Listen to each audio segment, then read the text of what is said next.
오늘은 사순 제2주일입니다. 좋으신 하느님 아버지께서는 우리 죄인들에게 외아드님을 아낌없이 내어주셨습니다. 우리가 믿음으로 순종하는 힘을 얻어 모든 일에서 외아드님의 발자취를 따르고 외아드님의 모습으로 변하여 영광의 빛을 누리게 해주시는 하느님께 감사드립시다. 모두 일어서십시오. 입당선가는 독창자가 하겠습니다.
성부와 성자와 성령의 이름으로 아멘.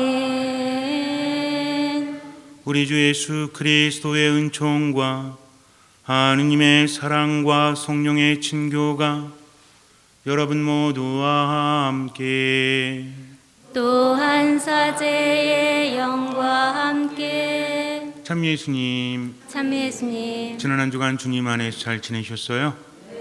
믿음은 기적을 일으킵니다. 믿음은 모든 것을 변화시키죠.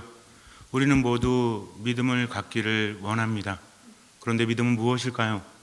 간절한 바람 안에서 믿음이 생겨나기도 하죠.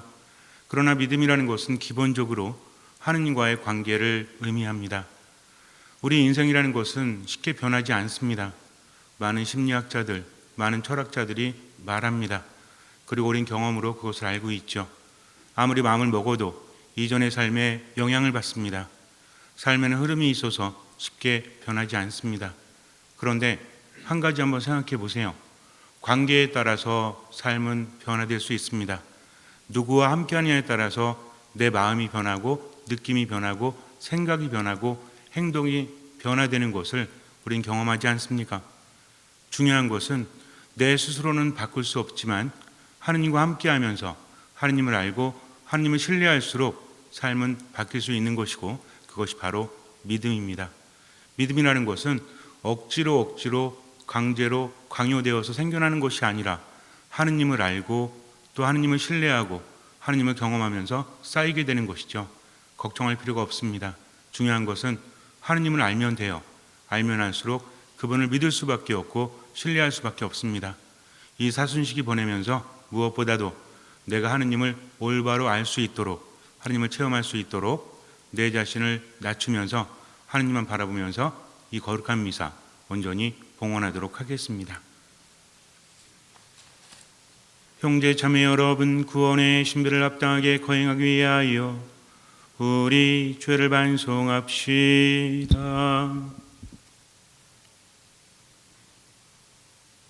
전능하신 하느님과 형제들에게 고백하오니 생각과 말과 행위로 죄를 많이 지었으며 자주물을 소홀히 하였나이다.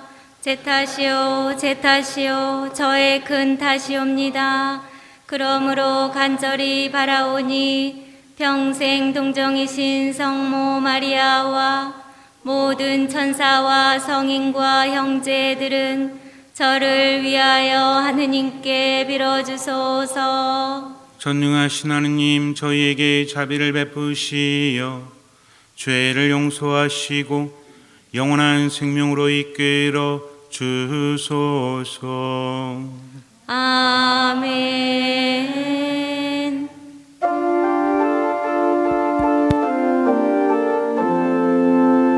주님 자비를 베푸소서. 주님 자비를 베푸소서. 그리스도님 자비를 베푸소서. 그리스도님 자비를 베푸소서. 주님 자비를 베푸소서. 주님 자비를 베푸소서. 기도합시다. 하느님, 사랑하신 아드님을 따르라고 명하셨으니 하느님의 말씀으로 저희 믿음을 북돋아 주시고 영혼의 눈을 맑게 하시어 저희가 하느님의 영광을 바라보며 기뻐하게 하소서. 성부와 성령과 함께 천주로서 영원히 살아계시며 다스리시는 성자 우리 주 예수 그리스도를 통하여 비나이다. 아멘. 말씀 전례가 시작됩니다.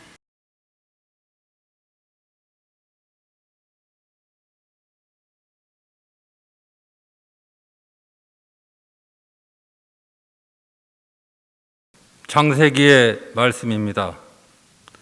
그 무렵 하느님께서 아브라함을 시험해 보시려고 아브라함아 하고 부르시자 그가 예 여기 있습니다 하고 대답하였다. 그분께서 말씀하셨다.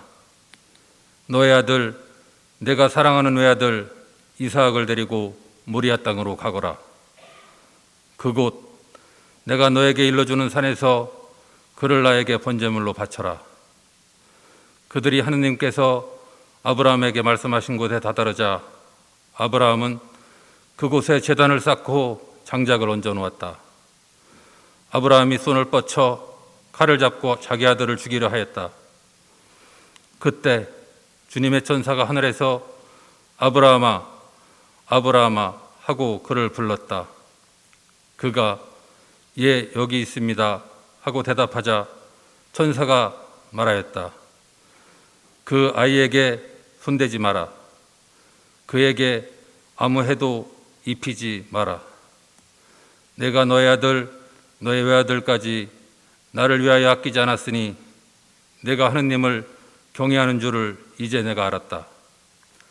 아브라함이 눈을 들어보니 덤불에 뿔이 걸린 순양 한 마리가 있었다.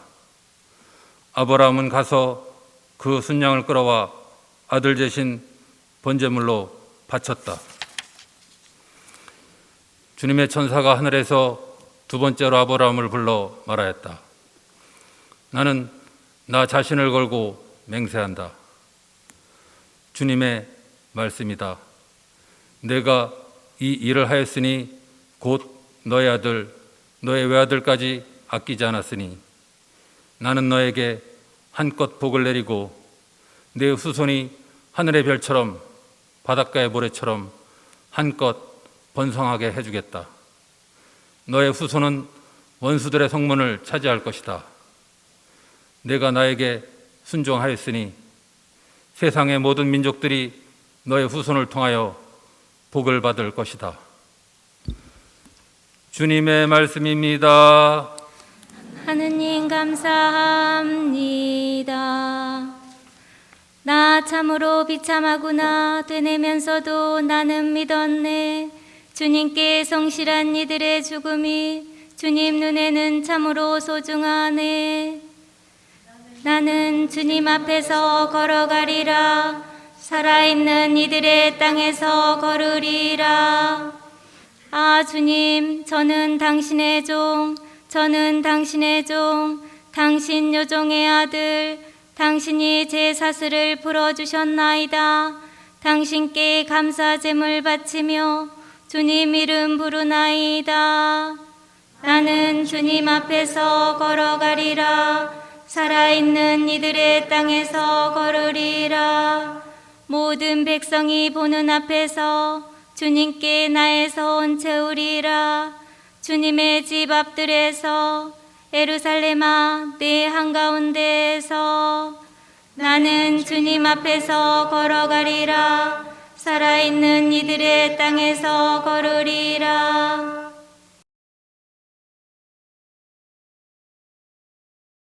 사도 바오로의 로마서 말씀입니다.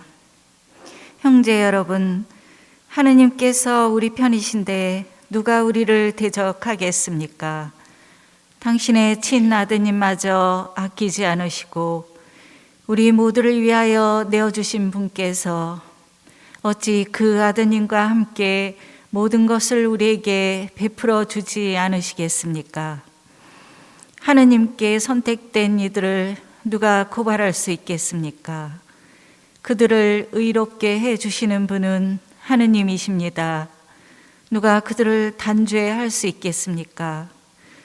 돌아가셨다가 참으로 되살아나신 분, 또 하느님의 오른쪽에 앉아 계신 분, 그리고 우리를 위하여 간구해 주시는 분이 바로 그리스도 예수님이십니다. 주님의 말씀입니다. 하느님 감사합니다.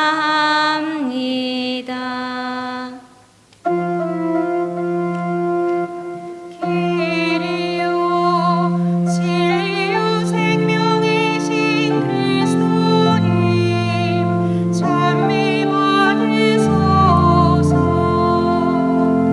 빛나는 구름 속에서 아버지의 목소리가 들려왔네.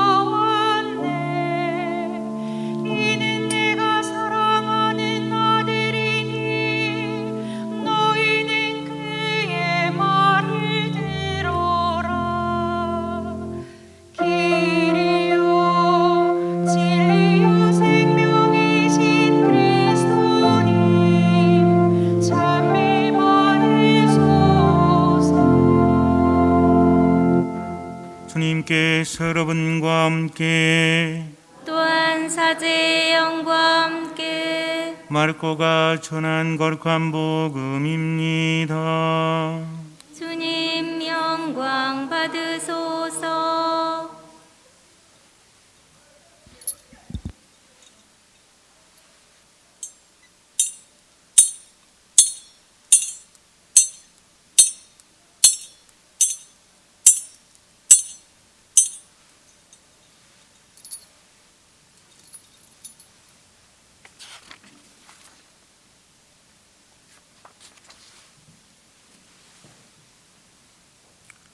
그때 예수님께서 베드로와 야고보와 요한만 따로 데리고 높은 산에 오르셨다.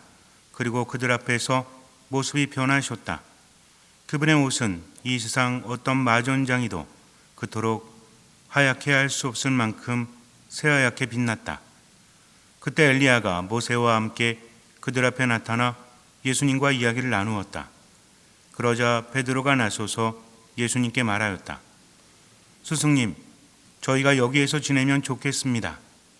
저희가 초막 셋을 지어 하나는 스승님께, 하나는 모세께, 또 하나는 엘리야께 드리겠습니다.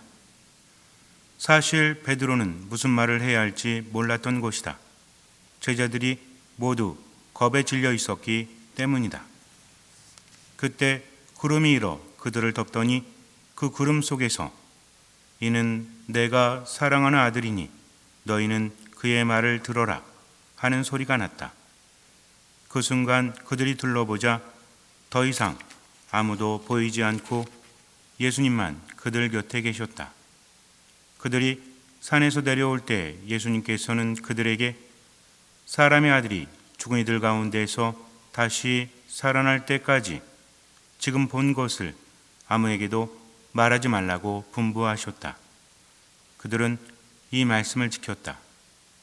그러나 죽은 이들 가운데에서 다시 살아난다는 것이 무슨 뜻인지를 저희끼리 서로 물어보았다. 주님의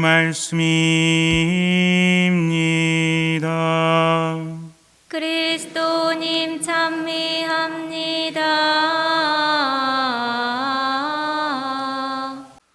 조선 후기에 이조판서 자의종을 지냈던 우암 송시열 선생이 계십니다. 이분은 학문에 능통했고 그리고 의학 분야에서도 상당한 지식이 있었다고 합니다. 젊을 때부터 몸 관리 아주 잘했대요. 차를 많이 마셨다고 합니다. 구기자차도 많이 마시고 그래서 굉장히 건강했대요. 80이 넘어서도 엄동설안에 추위를 느끼지 않을 만큼 그렇게 건강했다고 합니다. 그런데 중년 시절에 어느 날 그렇게 건강했던 그분이 한번 쓰러진 적이 있어요. 중병에 걸려서 어떤 약을 써도 낫지를 않습니다. 그의 아들은 매우 효심이 깊었어요. 옆에서 아버지를 보살피면서 어떻게 하면 낫게 해드릴 수 있을까 고민을 하였습니다. 어느 날 우암이 아들에게 말합니다. 사실은 한 가지 방법이 있단다. 내가 너에게 쪽지를 써줄 터이니 그것을 가지고 미수 선생에게 가보아라. 그러면 약 처방을 내어줄 것이다 라고 말을 합니다. 아들은 깜짝 놀랐습니다. 왜냐하면 미수 선생은 허목이라는 사람인데 자신의 아버지하고는 정적이었기 때문에 그래요. 우리가 가끔 사극을 보면 당쟁을 하고 있는 세력들이 나오죠. 서인 세력, 남인 세력. 서인에서도 소론, 노론 이야기 많이 들어보셨죠? 어쨌든 송시열은 서인의 거두였고 허목은 남인의 거두였습니다. 서로가 맞을 수가 없는 거죠. 요즘에도 뉴스를 보거나 또는 무슨 토론 프로그램을 보면 여당, 야당이 나왔을 때 서로 일치하는 경우는 거의 없죠. 우린 이미 결과를 알고 있지 않습니까? 왜 그래요? 그분들이 개인적인 생각도 있겠지만 그 당을 대표하기 때문에 어쨌든 서로 반대하는 모습을 우리는 목격을 합니다. 마찬가지였다는 거죠. 그래서 서로가 사라지기를 바랬던 사람, 그런데 아파서 가서 처방전을 써달라고 하니 제대로 써줄 리가 있겠습니까? 아버님, 그것이 말이 되지 않습니다. 어떻게 그럴 수 있겠습니까? 그러나 우암은 말해요. 어쨌든 미수 선생에게 가서 이것을 보이도록 해라. 아버지의 명을 거역할 수 없죠. 그래서 갔습니다. 쪽지를 넘겼어요. 미수 허목은 그 쪽지를 한참 들여다봅니다. 그리고 빙그레 웃더니 약 처방전을 써줬어요. 아들은 그것을 받아가지고 밖에 나옵니다. 그리고 읽습니다. 여러 가지 약재들이 있었고 거기에는 비상 그리고 독이 되는 것들, 사약을 만들 때 쓰이는 것들이 거기에 들어있었습니다. 깜짝 놀랐어요. 아니 어떻게 비상을 아버지에게 먹일 수 있단 말인가? 이건 말도 안 된다. 아버지에게 갔습니다. 그리고 아버지에게 말했어요. 이거 보십시오 아버님. 써준 약 처방을 보면 거기에 비상 이런 것들이 들어있습니다. 이것은 사람을 죽이는 것인데 어찌 약에 쓸 수 있겠습니까? 그랬더니 아버지가 말하기를 아니다. 그가 내 정족이긴 하지만 그는 올곧은 선비이기 때문에 나를 죽이진 않을 것이다. 그러니 가서 이 약 처방대로 약을 지어오도록 해라. 아버지의 명인이 어길 수가 없죠. 가서 약을 다려서 아버지에게 가져다 주었습니다. 우암은 그것을 받아 마셨어요. 그리고 쓰러집니다. 며칠 동안 혼절했다가 깨어났다를 반복해서 일어났어요. 하지만 완쾌되지는 않았습니다. 훨씬 좋아지긴 했지만 왜냐하면 아버지의 명이기 때문에 어쩔 수 없이 들었지만 아무리 봐도 이건 이해가 되지 않거든요. 어떻게 비상을 약으로 쓸 수 있단 말입니까? 사약을 만들 때 쓰는 건데, 그래서 비상의 양을 반으로 줄였대요. 그래서 이 사람이 완전히 완쾌되지 않았다고 합니다. 원래 우암 선생은 젊을 때부터 몸 관리를 잘했는데 특히 어린 남자아이의 소변을 받아서 그것을 마셨다고 해요. 이것이 강한 힘이 있어서 몸에 있는 어혈을 풀어준다고 합니다. 그러나 과유불급이라는 말이 있죠. 매일 먹다 보니까 약의 효험도 있지만 부작용도 있죠. 우리가 먹는 약들이 다 그래요. 한약뿐만 아니라 양약도 부작용이 있다고 하지 않습니까? 쌓인다고 하죠. 어혈을 풀어주긴 했지만 이것이 응어리져가지고 몸에 남아 있었다고 해요. 이것을 풀기 위해서는, 그 기운을 당하기 위해서는 강한 독성을 써야 한다는 거죠. 아무에게나 쓰는 것이 아니라 그렇기 때문에. 그래서 동양의학은 서양의학과는 다르게 상대적이죠. 아마 여러분들도 많이 들어보셨겠지만 무엇을 보하고 무엇을 사한다고 하지 않습니까? 그래서 오행에 따라서 우리가 갖고 있는 장부가 오행에 따라서 배열이 되어 있다고 하죠. 그 기운을 가지고 있기 때문에 그것을 다스린다고 합니다. 이러하에 의하면 나중에 우암 송시열은 사약을 받아요. 사약을 받는데 보통 사약을 먹고 죽잖아요. 근데 원샷 했는데 안 죽었대요. 말짱했대요. 그래서 또 한 잔을 마셨는데 그래도 안 죽었다고 합니다. 목을 칠 수는 없죠. 왜냐하면 관리를 지냈고 대단한 어른이기 때문에. 그래서 사약을 가지고 온 관리가 이렇게 말했대요. 부탁이니까 빨리 죽어주십시오. 그래서 일설에 의하면 3잔을 원샷을 연거푸해가지고 그러고 나서 죽었다고 합니다. 독성에 대해서 굉장히 강한 그런 체질을 가지고 있었다는 거죠. 그걸 먹었기 때문에. 여러분들 오늘부터 가셔가지고 그렇다고 해서 애들 소변을 받아가지고 마시면 돼요, 안 돼요? 뭐 알아서 하세요. 저는 책임지지 않습니다. 어쨌든 그런 일화가 있습니다. 여기서 우리가 생각해 봐야 될 것은 신뢰라는 것은 바로 이런 것이라는 거죠. 분명히 정적이었지만 그의 실력을 믿었다는 것입니다. 알고 있었기 때문에. 굉장히 중요한 겁니다. 우리가 뭔가를 믿는다고 했을 때 모르는 거 믿으면 돼요, 안 돼요? 어떤 분이 와서 투자하십시오. 대박 날 겁니다. 그래서 그래요? 가진 재산을 다 이렇게 팔아가지고 돈을 만들어서 주면 돼요, 안 돼요? 뭐 알아서 판단하시는 거죠. 투자를 할 때는 감으로 하는 것이 아니라 정보를 가지고 하죠.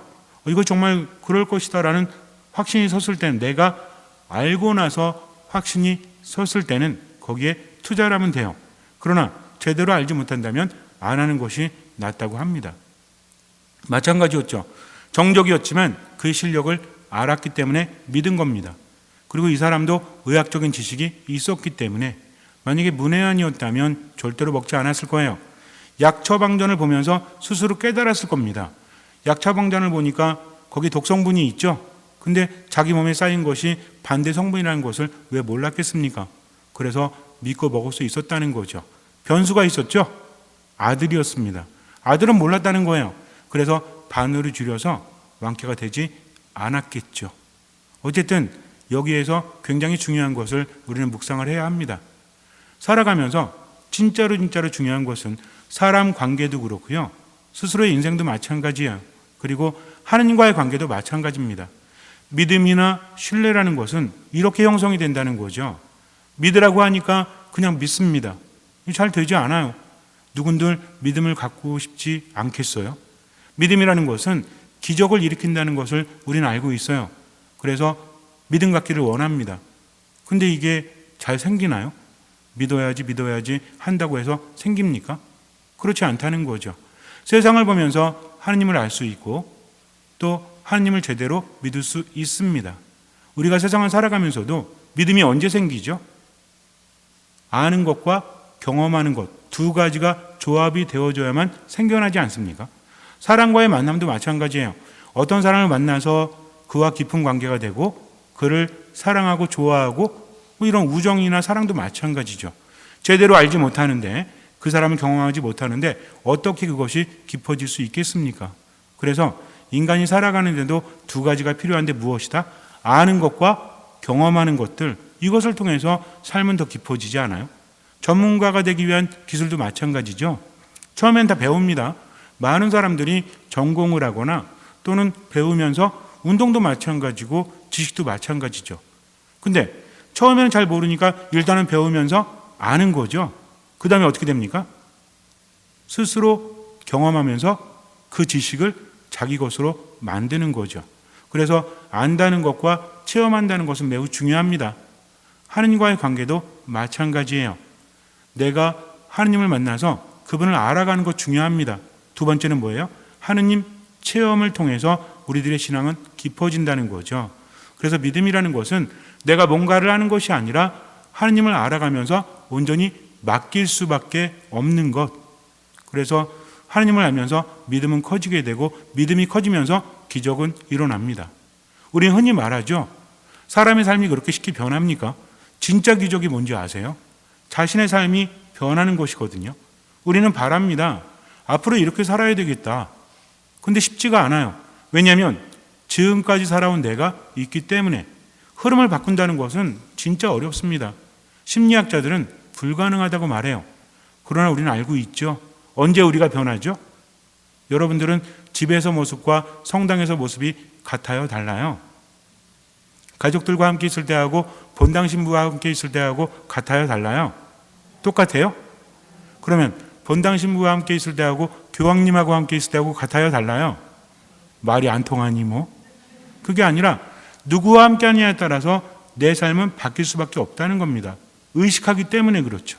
우리 영향을 받아요. 누구와 함께 하느냐에 따라서 그 사람에게 영향을 받습니다. 좋은 사람들과 함께하면 기분도 좋아져요. 안정감을 이룹니다. 근데 미운 놈들과 함께하면 어때요? 나에게 상처 주고 내가 싫어하고 이런 사람과 함께하면 어떻습니까? 굉장히 비싼 음식이 있어요. 좋아하는 사람들과 함께 먹습니다. 소화가 잘 될까요? 안 될까요? 잘 안 돼요. 그래도 잘 되죠. 뭐 안 될 수도 있겠지만 밥 먹으면서 즐거울까요? 안 즐거울까요? 즐겁죠. 어떤 이야기 할까요? 우리 밥 먹고 뭐 할까? 커피 한 잔 마실까? 아니면 뭐 이렇게 산책이나 할까? 아니면 어디 갈까? 즐겁겠죠. 근데 철천지 원수 같은 미운 놈이랑 함께하면 어때요? 빨리 먹고 일어나야 되겠다. 인상은 구겨질 수밖에 없죠. 느낌은 안 좋을 수밖에 없어요. 생각은 부정적입니다. 그러니 같은 장소에서 같은 것을 경험한다고 할지라도 관계에 따라서 달라진다는 거죠. 우리들의 인생도 마찬가지입니다. 내가 노력해서 변화한다는 것 쉽지가 않아요.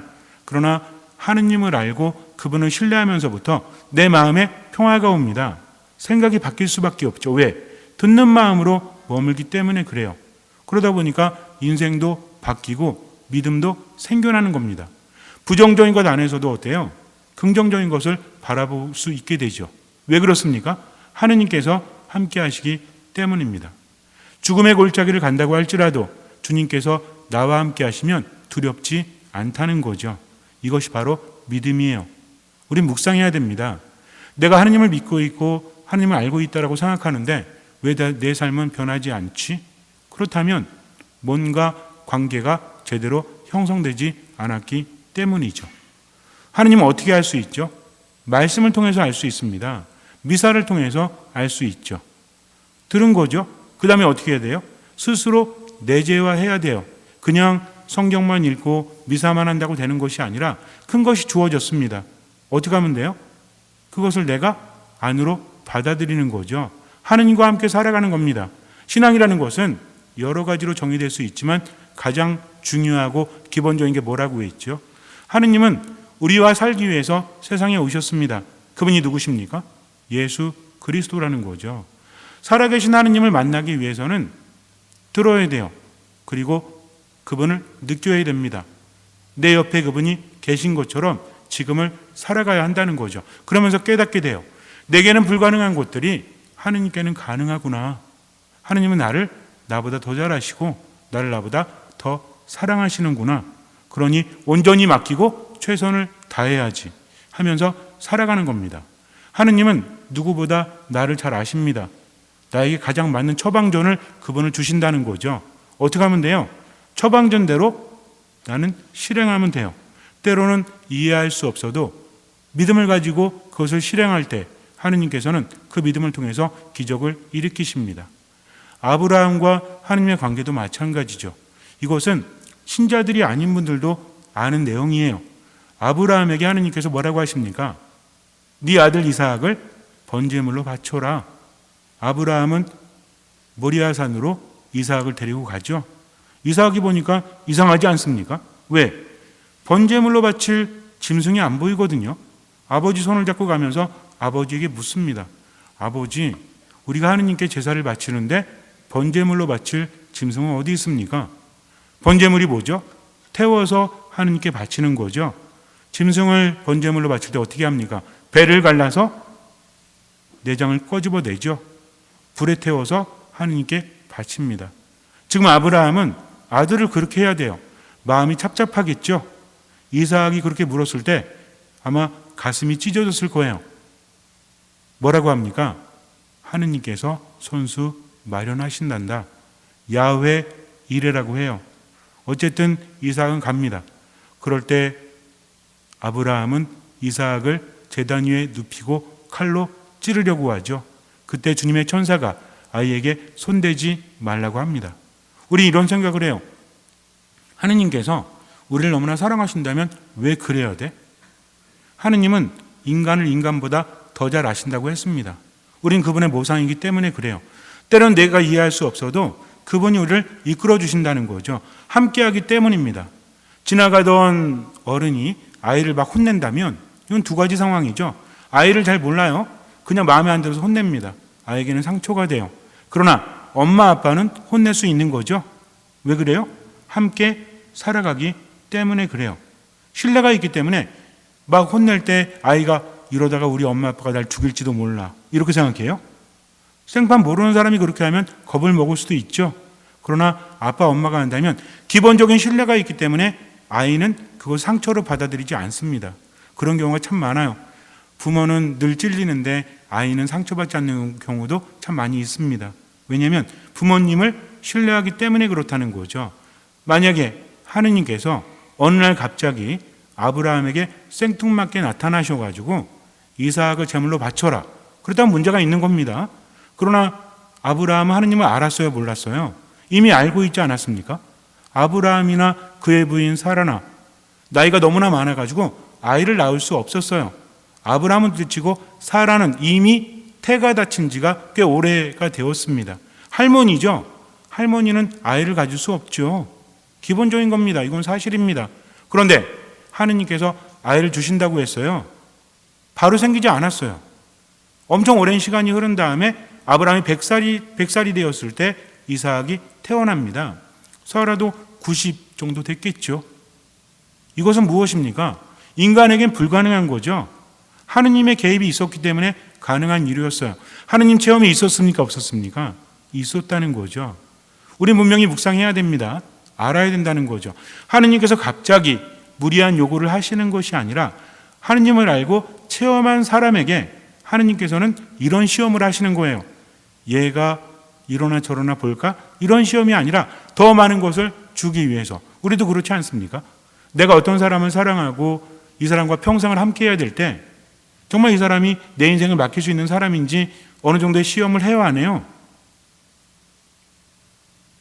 대답을 안 하시면 참 곤란한데 믿음을 두기 위해서는 때로는 억지도 부려보지 않습니까? 그런데도 날 받아준다면 어떤 조건 없이 그럼에도 불구하고 당신이기 때문에 사랑한다는 것을 알 때 나는 더 큰 감동을 하죠. 이것은 우리들의 짧은 식견으로 판단할 일이 아니라는 겁니다. 어떻게 하느님께서 아브라함에게 자식을 번제물로 바치라고 할 수 있어? 아브라함에게 그렇게 말하면 아브라함이나 이삭이나 트라우마 생기는 거 아니야?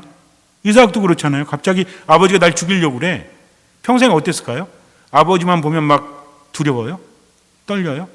그랬을 수도 있습니다. 그러나 변수가 있죠. 어떤 변수예요? 하느님께서 함께 하신다는 겁니다. 이걸 떼어놓고는 도저히 상상할 수도 없다라는 거죠. 그런 과정 안에서 하느님께서는 어떻게 하십니까? 이제는 너의 믿음을 내가 알았다. 그러니 네 순종 때문에 네 후손들도 구원을 받을 것이다. 그들에게도 덕이 있을 것이다. 라고 말씀하십니다. 여러분들 보세요. 사실은요. 아브라함이 이삭을 제물로 바친 것이 아니라 하느님께서 우리 인간에게 당신의 하나뿐인 독생 성자 예수 그리스도를 주시지 않았습니까? 굉장히 중요한 거죠. 하느님이 요구하셨음에도 불구하고 하느님은 그렇게 하지 않고 오히려 당신의 아들을 주셨다는 겁니다.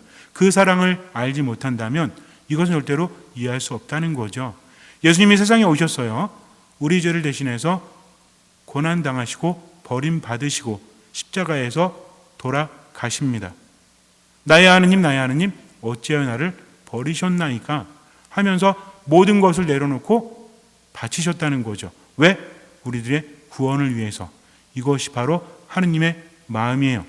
단편적으로 성경을 보고 어떻게 하느님 이럴 수 있어 라고 하는 것이 아니라 그 안의 흐름을 봐야 됩니다. 아무도 판단할 수 없다는 거죠. 예전에 한번 제가 그런 일이 있었어요. 한 10년 정도 더 된 그런 10년이 더 넘었던 것 같아요. 성당 마당에서 어떤 형제님이 막 욕을 하는 거예요, 자매님한테. 그래가지고 제가 보기가 너무 싫었어요. 그래가지고 제가 가가지고 형제님 아내분한테 너무 함부로 하시는 거 아닙니까? 그랬더니 막 버벅버벅 대세요. 말도 앞뒤가 안 맞아요. 자매님이 너무 불쌍했어요. 그래서 자매님한테 아니 왜 이런 분하고 사십니까? 이거 아닌 것 같아요. 우리 가톨릭 교회는 이혼은 없지만 혼인 무효화가 있습니다. 제가 도와드릴게요. 그랬더니 자매님이 말씀하시기를 신부님 그게 아니고요. 제 남편이 사실은 되게 좋은 사람이었어요. 그런데 머리를 다치고 나서 이렇게 되었습니다. 그러니 저는 다 이해할 수 있습니다라고 말해요. 이거는 그분이기 때문에 이해할 수 있는 거지 겉에서 본 저는 도저히 이해할 수 없었던 거예요. 그러나 그것을 알고는 그 다음부터 저도 형제님을 볼 때마다 그냥 좀 어린아이 같아요. 그래가지고 신부님은 또 알아봐. 신부님 그러면 또 꼼짝 못해요. 근데 자기 부인한테는 막 함부로 해요. 아이의 마음이니까 그렇겠죠. 머리를 다치셨기 때문에. 이렇습니다. 근데 어찌 하느님을 우리가 단편적으로 알 수 있겠습니까? 그래서 정말 중요한 건 뭐다? 하느님을 아는 것과 그분을 체험하는 것이다. 내 삶에 대해서 잘 생각해 봐야 됩니다. 생각이 아닌 묵상을 하라고 했죠. 때로는 답답하고 때로는 힘들어도요. 묵상해 보세요. 하느님께서 함께 하셨음을 느끼게 돼요. 무엇을 보느냐에 따라서 다릅니다. 축구 선수들 봐도 그렇잖아요. 예전에 메시라는 선수가 그런 말을 했어요. 아니 왜 이렇게 체격 조건이나 이런 것들이 사실은 다른 선수들에 비해서 키도 작죠? 근데도 굉장히 잘하잖아요. 전 세계 최고잖아요. 근데 메시가 이런 말 한 걸 저는 들은 적이 있어요. 나는 다른 선수들에 비해서 키도 작아요. 그리고 신체적 능력이 좀 떨어질 수도 있습니다. 그러나 나만의 특기가 있고 가장 중요한 것은 나는 그들과 다른 것을 봅니다. 라고 말해요. 위치 선점이라고 잘 알고 있죠? 굉장히 잘하지 않습니까? 달리면서도 다른 것을 본다는 거죠. 다른 선수들과 다른 것을 본다는 것은 매우 큰 차이가 있습니다. 삶이 바뀌기를 원한다면, 행복하기를 원한다면 나도 다른 것을 봐야 돼요. 예전에는 하느님 없이 봤다면 이제는 하느님과 함께 세상을 봐야 합니다. 그럴 때 하느님께서 함께 하시고 나를 이끌어 주신다는 거죠. 예수님께서는 제자들과 함께 산으로 가십니다. 타볼산으로 가시죠. 거기에서 거룩한 변모가 이루어집니다. 누가 나타나죠? 엘리야와 모세가 나타나요. 예언을 대표하는 사람과 율법을 대표하는 사람이 만납니다. 예수님을 가운데 두고 정점을 이루고 있다는 거죠. 그때 예수님의 모습은 정말 아름답고 거룩하게 변모됩니다. 제자들은 정신을 잃죠. 너무나 아름다웠기 때문에, 너무나 거룩하기 때문에. 그때 하늘에서 어떤 말이 들리죠? 이는 내가 사랑하는 아들이니 너희는 그의 말을 들어라. 산꼭대기는 이스라엘 백성들에게 있어서 신연의 장소라고 했습니다. 하느님을 만나는 곳이죠. 거기에서 시각적으로도 어때요? 거룩하게 변모되죠. 엘리야하고 모세는 이스라엘 백성들이 굉장히 존경하는 성인들입니다. 그리고 하늘에서 소리가 들렸다. 이건 누구의 소리죠? 분명히 하느님의 소리예요. 그 소리가 뭐라고 합니까? 그의 말을 들어라 라고 합니다. 제자들은 체험을 한 겁니다. 이게 신앙 체험이에요. 중요한 건 그 다음에 어떤 일이 생기죠? 인간의 마음은 왔다 갔다 합니다. 하느님을 체험하다가도 고난에 처하게 되면 마음을 잃어버린다는 거죠.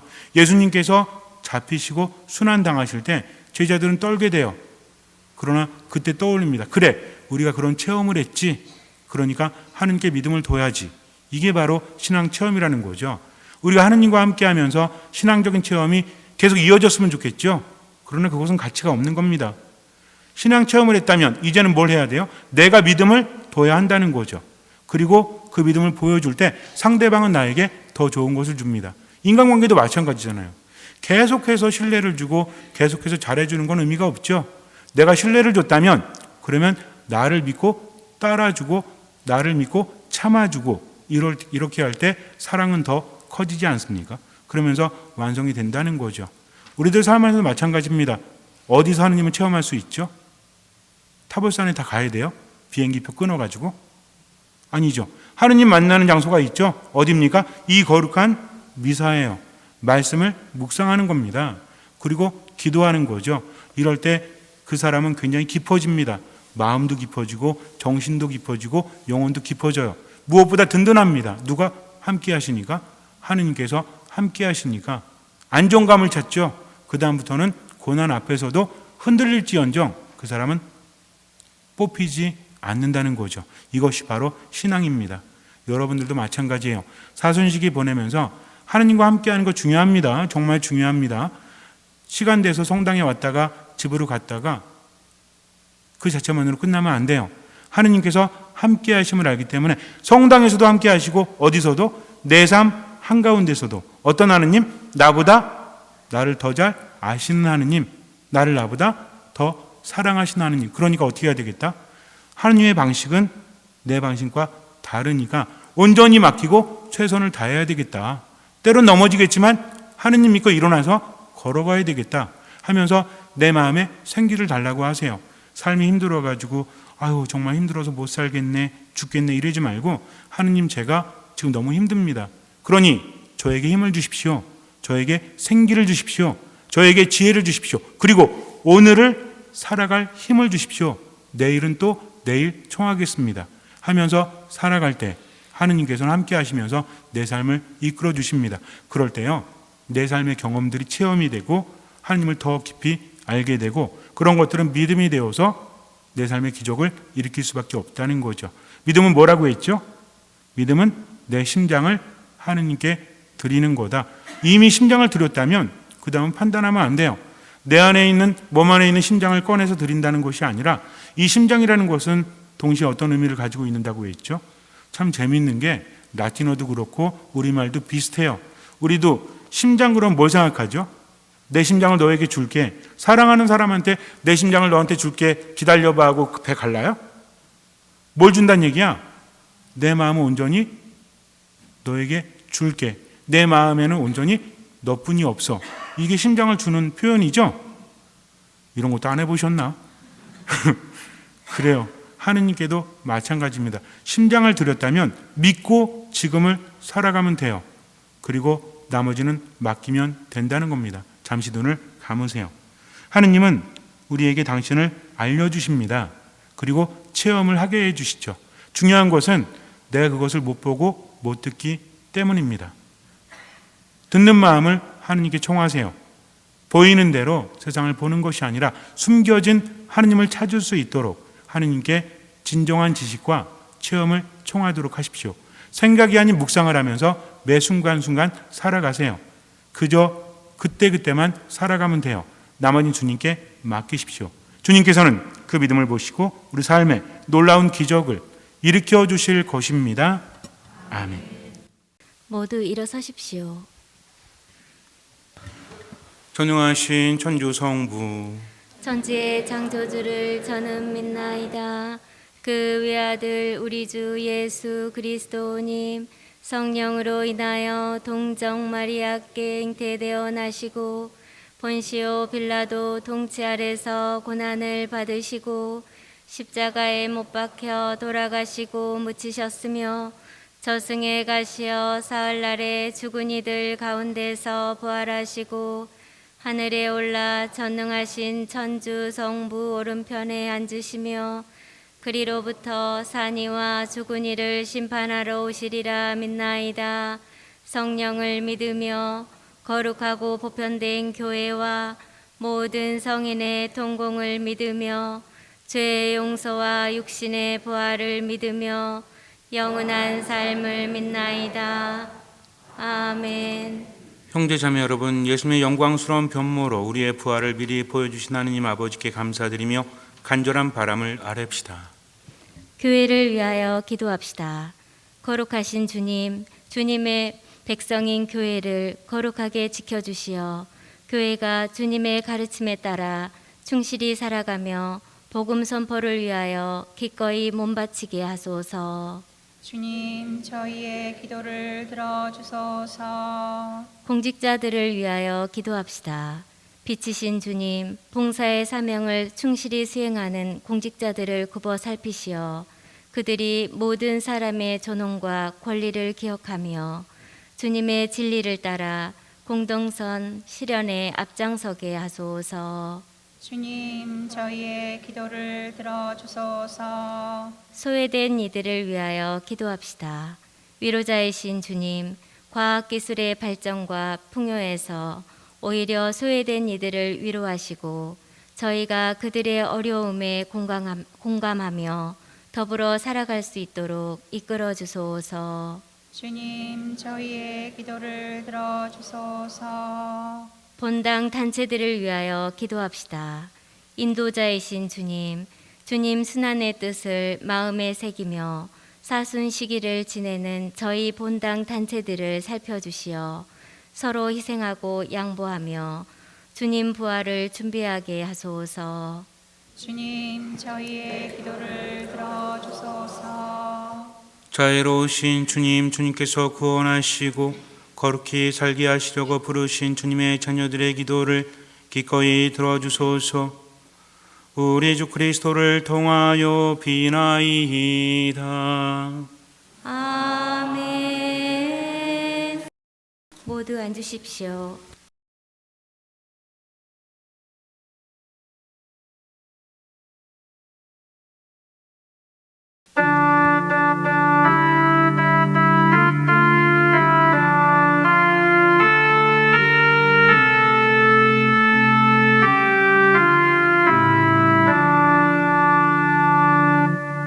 당신을 왜 뜻이 참나이다. 오늘의 주 하느님, 저희가 있어서 저희가 승리하시게 되게 하십시오. 당신을 목말라 하나이다.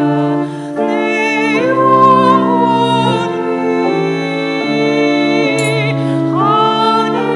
하느님, 내 하느님. 물기 없이 마르고 메마른 땅, 이 몸은 당신이 그립나이다. 당신의 힘 영광을 우러러 보고자 이렇듯 성소에서 당신을 그리나이다. 당신의 은총이 생명보다 낫기에 내 입술이 당신을 찬양하리이다. 당신을 외치지 않나이다. 내 영혼이 당신을 목말라 하나이다. 내 영혼이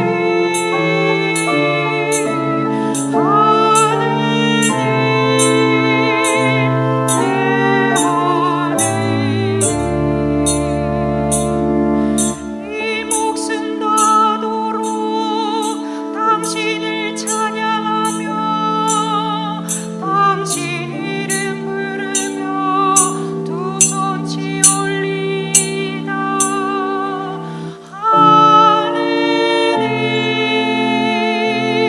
내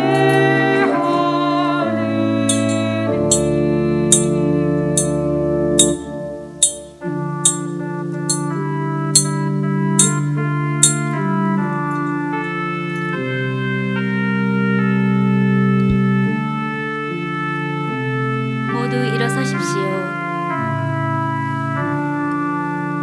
고개를 숙이시고 향을 받으시기 바랍니다.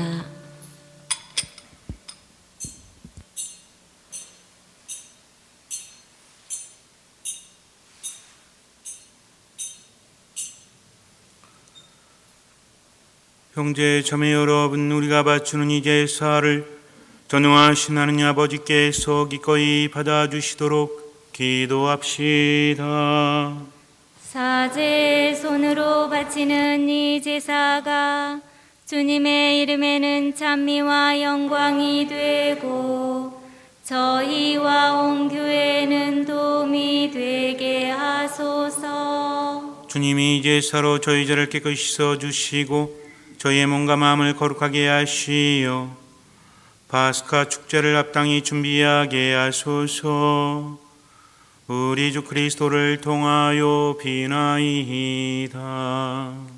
아멘. 주님께서 여러분과 함께 또한 사제의 영과 함께 마음을 드높이 주님께 올립니다. 우리 주 하느님께 감사합시다. 마땅하고 옳은 일입니다. 거룩하신 아버지, 전능하시고 영원하신 주 하느님, 우리 주 그리스도를 통하여 언제나 어디서나 아버지께 감사함이 참으로 마땅하고 옳은 일이며 저희 도리요 구원의 길이옵니다. 그리스도께서는 당신의 죽음을 제자들에게 미리 알려주시고 그 거룩한 산에서 당신의 영광을 보여주시오. 구약의 율법과 예언서에 기록된 대로 순환을 통해서만 영광스럽게 부활한다는 것을 밝혀주셨나이다. 그러므로 하늘의 능품 천사들과 함께 저희도 땅에서 주님의 위엄을 찬미하며 끝없이 외치나이다.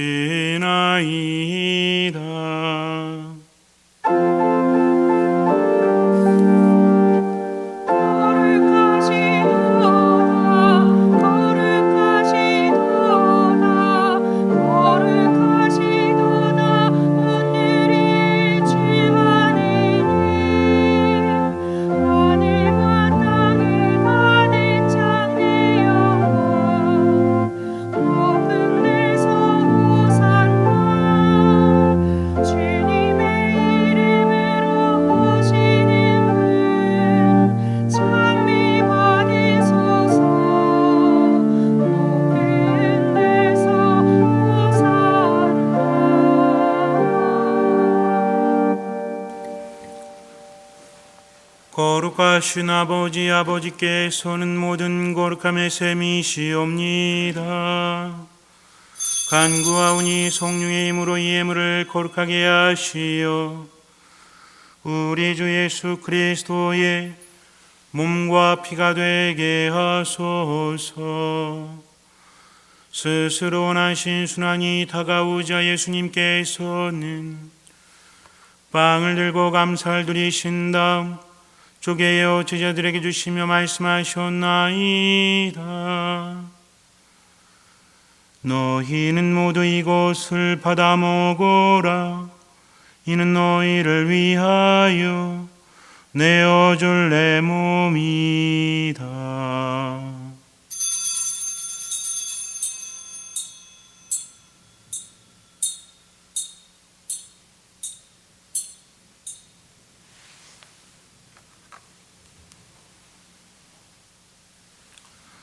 저녁을 잡수시고 같은 모양으로 잔을 들어 다시 감사를 드리신 다음 제자들에게 주시며 말씀하셨나이다.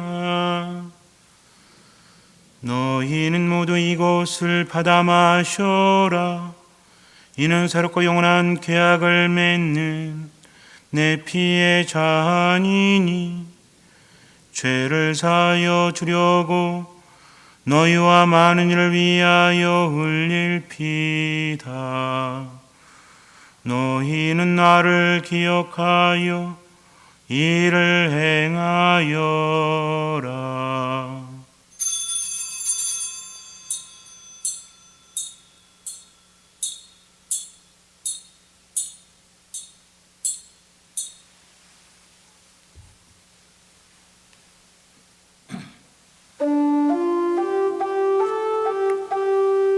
신앙의 신비여 주님께서 오실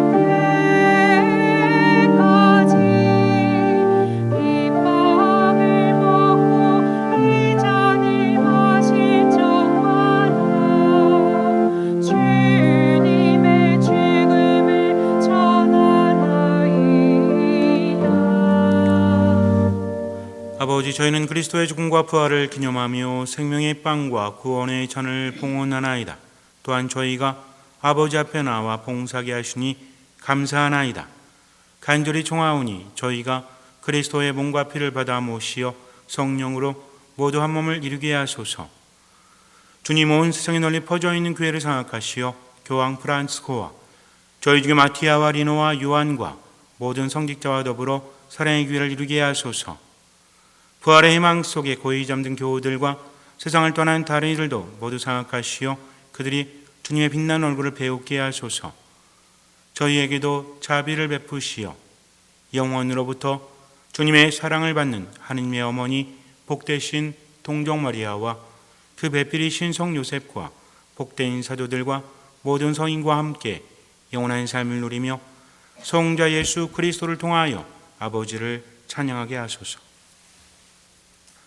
그리스도를 통하여 그리스도와 함께 그리스도 안에서 성령으로 하나 되어 전능하신 천주 성부 모든 영예와 영광을 영원히 받으소서. 아멘.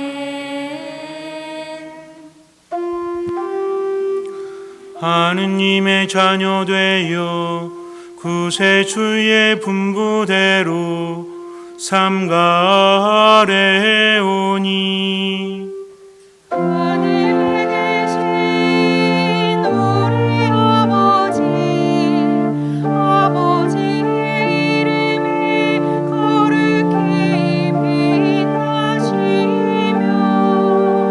아버지의 나라가 오시며 아버지의 뜻이 하늘에서와 같이 땅에서도 이루어지소서.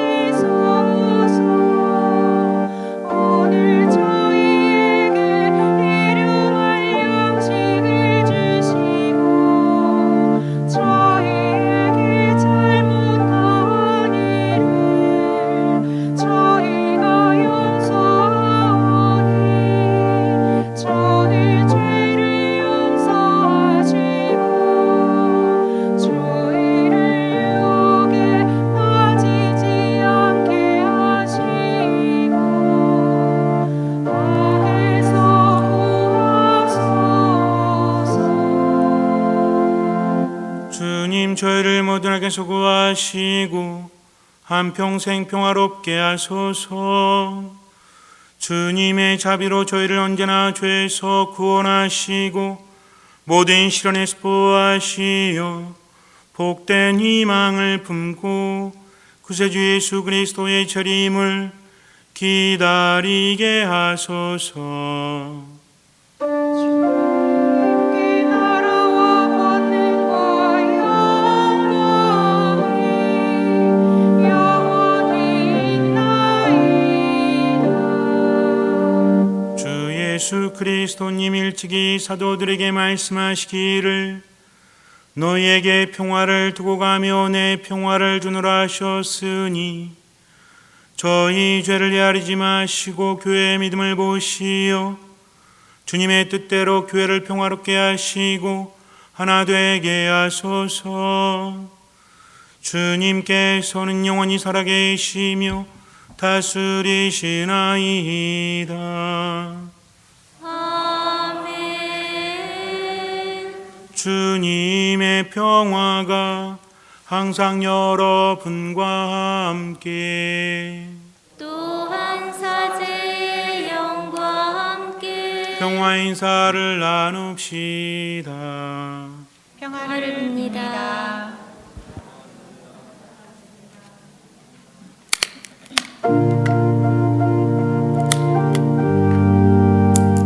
하느님의 어린 양 세상의 죄를 없애시는 주님 자비를 베푸소서. 하느님의 어린 양 세상의 죄를 없애시는 주님 자비를 베푸소서. 하느님의 어린 양 세상의 죄를 없애시는 주님 평화를 주소서.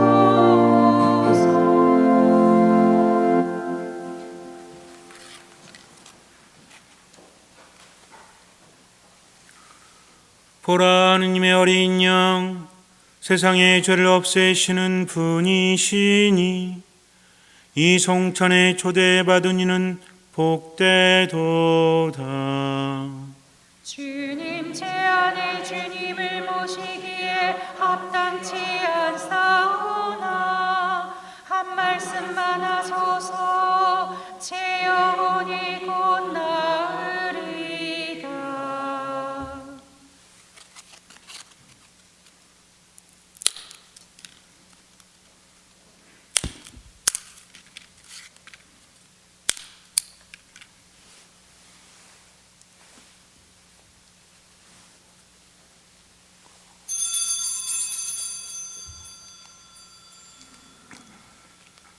그리스도의 몸 아멘. 거룩한 성체를 받아 모시는 시간입니다.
기도합시다. 주님, 영광스러운 성체를 받아 모시고 감사하며 비오니 저희가 이 세상에 살면서 천상의 복을 미리 맛보게 하소서. 우리 주 그리스도를 통하여 비나이다. 아멘. 주님께서 여러분과 함께 또한 사제의 영과 함께 주님 믿는 이들에게 끝없는 복을 내리시고 외아드님의 복음을 충실히 따르게 하시어 사도들에게 보여주신 영광을 끊임없이 바라며 마침내 그 영광에 이룬 행복을 누리게 하소서. 우리 주 그리스도를 통하여 비나이다. 아멘. 전능하신 천주 성부와 성자와 성령께서는 여기 모인 모든 이에게 강복하소서. 아멘. 미사가 끝났으니 가서 복음을 전합시다. 하느님 감사합니다. 거룩한 미사 성제에서 받은 하느님 은혜에 감사드리며 박연성가는 독창자가 하겠습니다.